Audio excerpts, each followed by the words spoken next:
Face au conformisme des élites françaises, responsable selon lui de la défaite de 1940, l'historien et résistant Marc Bloch plaidait contre le formatage et pour la liberté d'esprit en affirmant « Il est bon qu'il y ait des hérétiques ». Les hérétiques d'aujourd'hui, ce sont un peu les littéraires. Ces diplômés de lettres, bien sûr, de langue, de philosophie, d'histoire, de psychologie, etc. Ils et elles sont confinés dans certains secteurs, l'enseignement, l'édition par exemple, mais restent carrément ignorés dans beaucoup d'entreprises. Pourtant, leurs atouts dans les bouleversements actuels devraient être une chance. Que reproche-t-on à ces hérétiques? D'abord d'être issus essentiellement des universités, supposés mal préparer à l'entreprise une vision d'il y a 40 ans. Enfin, celui d'être trop versés dans des savoirs théoriques inutiles. À l'opposé des pays anglo-saxons, être un spécialiste du Moyen-Âge est dans notre pays un obstacle à la direction d'une entreprise. La culture générale y est vue comme un handicap face à la culture technicienne. Ajoutons cet argument un peu inavouable. Ces profils qui réfléchissent sur tout seraient trop remuants. Pourtant, l'époque où les carrières de l'enseignement et de la fonction publique étaient le seul horizon de ces étudiants est bien finie. Majoritairement des femmes, ces étudiantes sont de plus en plus nombreuses à faire des stages, des séjours à l'étranger. Et leur origine sociale, souvent plus modeste que la moyenne, les conduit à travailler pendant leurs études. Ces préjugés en disent donc long sur une culture technicienne très française. Une grande partie des échecs passés du secteur automobile français en Chine et ailleurs ne vient-elle pas de cette incapacité à penser le monde?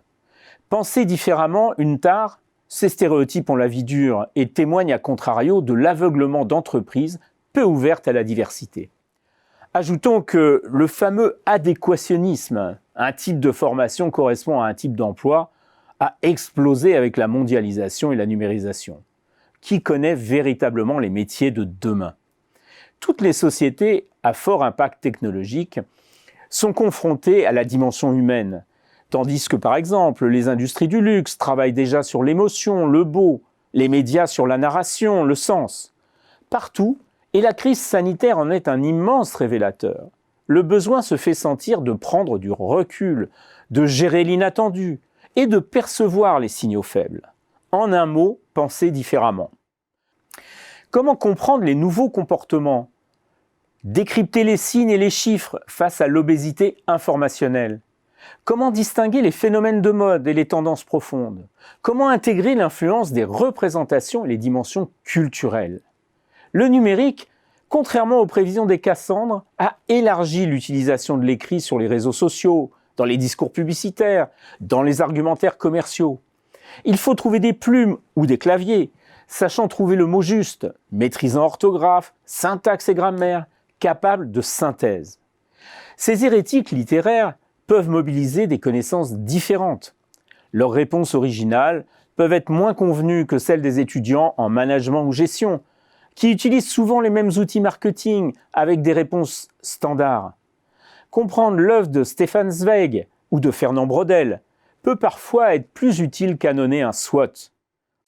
Enfin, qui peut sérieusement croire que le sens de l'organisation et plus largement les soft skills soient mieux distribués chez un diplômé en gestion ou un ingénieur que chez une littéraire? Oui, une société de l'innovation technologique, numérique et durable a besoin de profils nouveaux. C'est aussi à ces étudiants d'oser de crever leur plafond de verre. Allez, littéraires de tout le pays, unissez-vous!